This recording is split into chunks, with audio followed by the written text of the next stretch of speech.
பிரியமானவர்களே, இந்த அருமையான இந்த நாளிலும் ஆண்டவர் உங்களுடைய வாழ்க்கையை அவர் ஆசீர்வதிக்க அவர் விரும்புகிறார். எப்படி ஆண்டவர் ஆசீர்வதிக்க விரும்புகிறார் என்றால், வாசிக்கலாம். சங்கீதங்களின் புஸ்தகம் 52ஆம் அதிகாரம் 8வது வசனம். நானும் தேவனுடைய ஆலயத்தில் பச்சையான ஒலிவ மரத்தை போல் இருக்கிறேன். தேவனுடைய கிருபை என்றென்றைக்கும் நம்பியிருக்கிறேன். ஆமென் சொல்லுமா. முதலாவதாக, நானும் தேவனுடைய ஆலயத்தில் பச்சையான ஒரு ஒலிவ மரத்தை போல அப்படின்னா, நாம் தேவனுடைய சமூகத்திலே ஒவ்வொரு நாளும் காத்திருந்து அவர் என்ன வார்த்தை என்கிற நாம் ஒரு சின்ன ஒரு செடியா அவருடைய சமூகத்தில் இருக்கும் பொழுது, தேவன் என்ன வார்த்தை கொடுத்து ஒவ்வொரு நாளும் நம்மை ஆசீர்வதித்து வழி நடத்துகிறாரோ அந்த வார்த்தை என்பது தண்ணீர். அப்போ நம்மேல் அந்த தேவனுடைய ஆசீர்வாதம், இந்த கிருபை என்கிற வெளிச்சம், ஒரு சூரியனுடைய வெளிச்சம் எப்படி அந்த மரத்தின் மேல் படும் பொழுது அது பசுமையாக வளருகிறதோ, அதுபோல தேவனுடைய ஆலயம், இரண்டாவது அவருடைய வார்த்தை, மூன்றாவது அவருடைய கிருபை. இந்த மூன்று காரியங்கள் ஒரு மனிதனுடைய வாழ்க்கையில இருந்தால் அவனுடைய வாழ்க்கையிலே அவன் நீர்ப்பாய்ச்சலான ஒரு தோட்டத்தை போல இருக்கும்படியாக, ஒரு செழிப்பான ஒரு ஒலிவ மர கன்றை போல அவன் துளிர்விட்டு அவன் நான்கா பக்கமும் தன்னுடைய ஆசீர்வாதங்களை பெற்றுக்கொண்டு நான்கா பக்கமும் வாசல்கள் திறக்கப்பட்ட ஒரு நிலைமையிலே வாழ்கிற பிள்ளைகளாய் இருப்பார்கள்.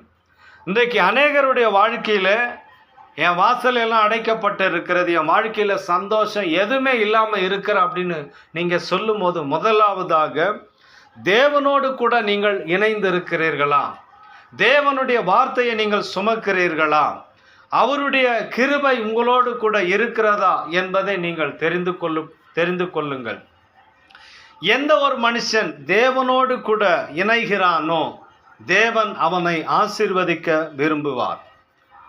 எப்பொழுதும் ஒரு மனுஷன் தன்னை முழுவதுமாய் மறைத்து கொண்டு ஒரு இருட்டுக்குள்ளே போய் உன்னுடைய வாழ்க்கையை நீ செப்பரேட் பண்ணி கொண்டு இருந்தால், நான் ஆலயத்துக்கெல்லாம் போக மாட்டேன், யார் சொன்னாலும் எதையும் கேட்க மாட்டேன், எந்த மனுஷன் என்ன சொன்னாலும் நான் என்ன நினைக்கிறேனோ என்னுடைய சுய மட்டும்தான் இருக்குன்னு நீங்கள் நினச்சிங்க அப்படின்னா உன்னுடைய வாழ்க்கையில் நீ ஆசீர்வாதத்தை காணவே முடியாது.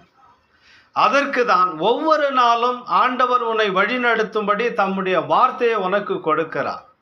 அந்த வார்த்தை உன்னுடைய வாழ்க்கையை ஒரு பசுமையான ஒரு வாழ்க்கையாய் மாற்றுவதற்கு ஆண்டவர் கொடுத்து கொண்டிருக்கிறார். பிரியமானவர்களே, இன்றைக்கு உன் வாழ்க்கையில் நீ சுயமா இருக்கிறாயா, இல்லை தேவனுடைய வார்த்தையை சுமந்து அவருடைய சமூகத்தில் வாழ்கிற பிள்ளையாய் நீங்கள் இருக்கிறீர்களா என்று உங்களை உணர்ந்து நீங்கள் ஒவ்வொரு நாளும் ஆண்டவருடைய சமூகத்தில் சேர்ந்து ஜபிக்கும் பொழுது நிச்சயமாகவே ஆண்டவர் உன்னுடைய வாழ்க்கையை அவர் ஆசீர்வாதமாய் மாற்றுவார். உங்களுக்காக நான் ஜபிக்கலாமா? தகப்பனே, இந்த நாளிலும் நீர் கொடுத்த உம்முடைய வார்த்தையின்படி ஆண்டவரே, இந்த வார்த்தை கேட்கிற ஒவ்வொரு பிள்ளைகளுடைய வாழ்க்கையில என்னென்ன காரியங்களை இழந்து போயிருக்கிறார்களோ, என்னென்ன ஆசீர்வாதங்களை இழந்து போயிருக்கிறார்களோ ஆண்டவரே, எந்த காரியத்திலெல்லாம் தலை குனிந்து வாழ்கிறார்களோ ஆண்டவரே, இன்றைக்கு இவர்களுடைய சிறையிருப்பை மாற்றும்படி, இவர்களை நீர் ஆசீர்வதிக்கும்படி, இவர்களை உயர்த்தும்படி ஆண்டவரே, உம்முடைய கிருபை இவர்களோடு கூட இருக்கட்டும். இயேசுவின் நாமத்தில் அருமை பிதாவே, ஆமென், ஆமென், ஆமென்.